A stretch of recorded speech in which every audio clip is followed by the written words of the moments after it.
गेल्या 32 वर्षापासून हा राष्ट्रीय एकात्मता, राष्ट्रीय एकता हा उपक्रम चालू आहे आणि त्याच्यामुळे आम्ही 15 ऑगस्ट आणि 26 जानेवारी हे साजरा करतो.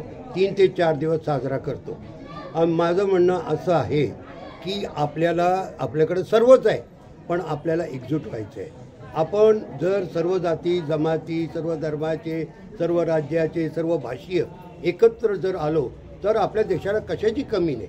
आपला देश एकदम तंदुरुस्त होऊन जाईल, अखंड राहील आणि सर्व प्रकारे या आपल्या सर्वांचं फायद्याचं आहे. आपल्याही फायद्याचं आणि देशाचे फायद्याचे. तर एकत्र आणण्यासाठीचा आम्ही विचार केला. त्यावेळेस असं जाणून आलं की जर आपल्या इथे सणाला महत्त्व आहे, आपण कुठले गणपती, दसरा, ईद वगैरे सगळ्यामध्ये आपण एकत्र येतो.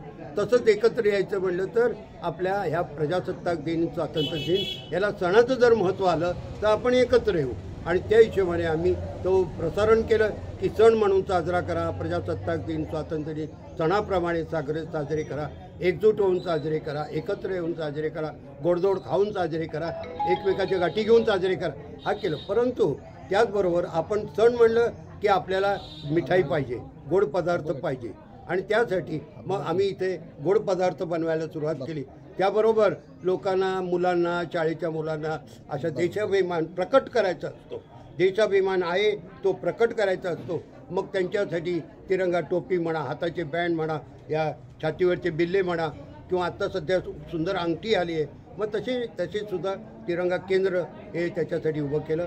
अशा प्रकारे तिरंगा केंद्र, सद्भावना आणि सद्भावना मिठाई केंद्र हे गेल्या 32 वर्षापासून चालू आहे. 32वे वर्ष आहे आणि सर्वांनी, सोलापूरकरांनी एवढं लक्षात घ्यावं की तुम्हाला इथं या केंद्रावर येऊन बरंच लाईनमध्ये उभं राहावं लागतं आणि बरंच काही त्रास होतो. तर तुम्हीसुद्धा असं केंद्र उघडा. याला फार मोठं महत्त्व आहे.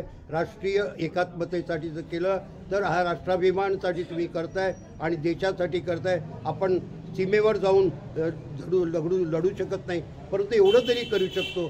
तर माझं आव्हान आहे की सर्व मंडळांनी हे विचारात घ्यावं आणि हा सण म्हणून साजरा करा. धन्यवाद. जय हिंद.